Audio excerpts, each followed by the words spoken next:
Assalamualaikum warahmatullahi wabarakatuh. Saya Vina Aulia Indasjawati, kelas 11 MIPA 2, nomor absen 27. Di sini saya akan membacakan biografi tentang Kiai Haji Muhammad Hasyim Asy'ari. Kiai Haji Muhammad Hasyim Asy'ari adalah seorang ulama besar, bergelar pahlawan nasional dan merupakan pendiri sekaligus Rais Akbar Nahdlatul Ulama. Beliau memiliki julukan Hadratus Syekh yang berarti Maha Guru dan telah hafal Kutubus Sittah serta memiliki gelar Syekhul Masyayikh yang berarti gurunya para guru. Kiai Haji Muhammad Hasyim Asy'ari bagian belakangnya juga sering diejek Asy'ari atau Asy'ari, adalah salah seorang pahlawan nasional Indonesia yang merupakan pendiri Nahdlatul Ulama, organisasi massa Islam yang terbesar di Indonesia. Di kalangan Nahdliyin dan ulama pesantren, ia dijuluki dengan sebutan Hadratus Syekh yang berarti Maha Guru. Hasyim Asy'ari lahir di Kabupaten Jombang, Jawa Timur, 14 Februari 1871, putra ketiga dari 10 bersaudara.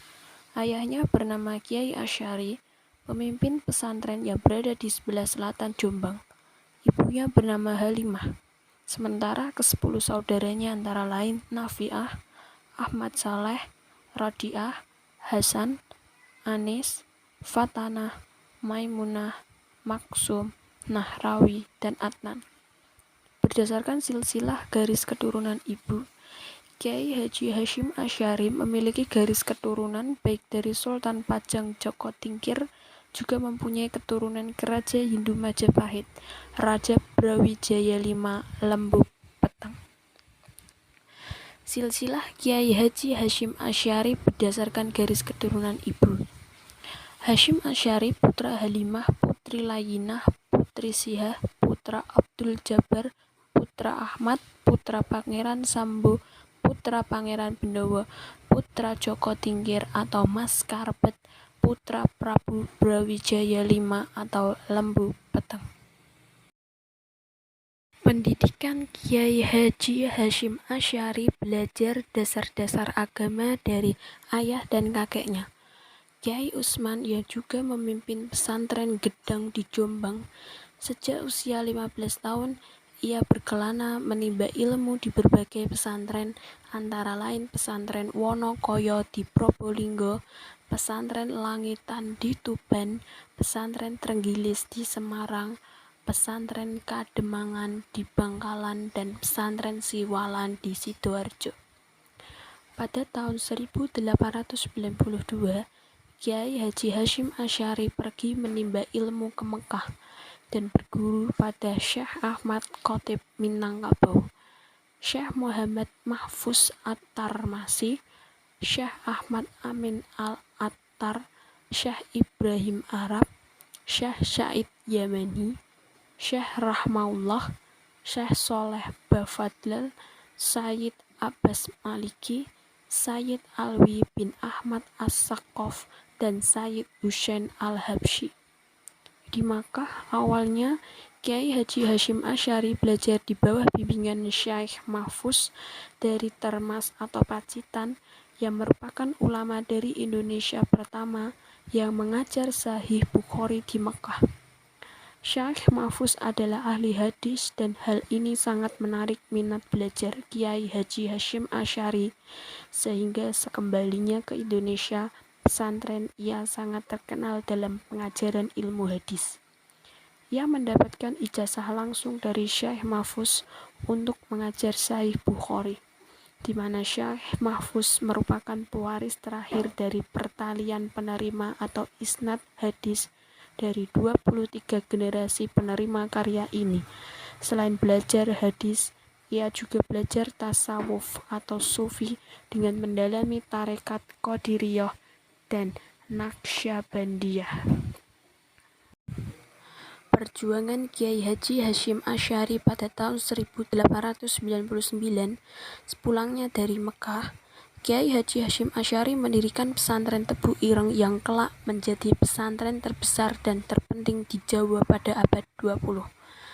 Pada tahun 1926, Kiai Haji Hasyim Asy'ari menjadi salah satu pemerakarsa berdirinya Nahdlatul Ulama atau NU yang berarti kebangkitan ulama.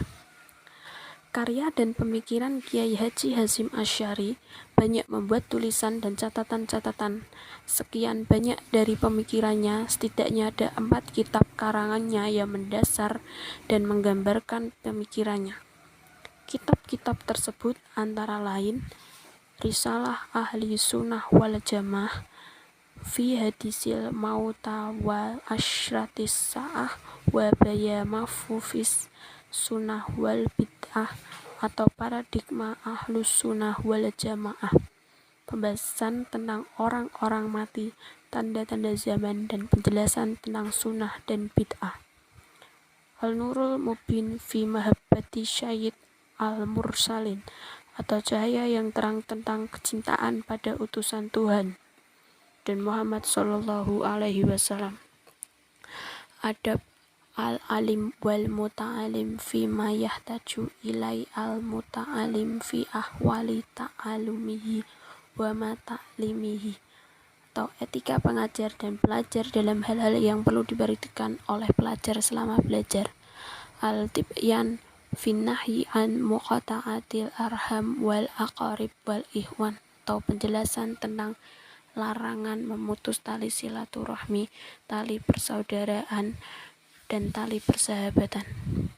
Muqaddimah al-Qanun al-Asasi li Jami'iyat Nahdlatul Ulama. Dari kitab ini, para pembaca akan mendapat gambaran bagaimana pemikiran dasar dia tentang Nahdlatul Ulama. Di dalamnya terdapat ayat dan hadis serta pesan penting yang menjadi landasan awal pendirian Jamiah atau NU. Boleh dikata kitab ini menjadi bacaan wajib bagi para pegiat NU. Risalah fi Ta'qid al-Ahzi bi Mazhab al-A'immah al-Arba'ah, mengikuti manhaj para imam 4 yakni Imam Syafi'i, Imam Malik, Imam Abu Hanifah, dan Imam Ahmad bin Hanbal. Tentunya memiliki makna khusus sehingga akhirnya mengikuti jejak pendapat Imam 4 tersebut dapat ditemukan jawabannya dalam kitab ini. Mawaiz adalah kitab yang bisa menjadi solusi cerdas bagi para pegiat di masyarakat. Saat Kongres Nahdlatul Ulama 9 tahun 1935 di Bandung, kitab ini pernah diterbitkan secara massal. Demikian juga Prof. Buya Hamka harus menerjemah kitab ini untuk diterbitkan di majalah Panji Masyarakat edisi 15 Agustus 1959. Arba'ina hadisan tata'alaku bimadi Jami'at Nahdlatul Ulama. Hidup ini tak akan lepas dari rintangan dan tantangan. Hanya pribadi yang tangguh serta memiliki sosok yang kukuh dalam memegang prinsiplah yang akan lulus sebagai pememang. Kitab ini berisikan 40 hadis, pilihan yang seharusnya menjadi pedoman bagi warga Nahdlatul Ulama. Al-Tanbihat wa al-Wajibat liman yusna al-Maulid bi al-Munkarat. Kitab ini menyajikan beberapa hal yang harus diperhatikan saat memperingati Maulid Rasul.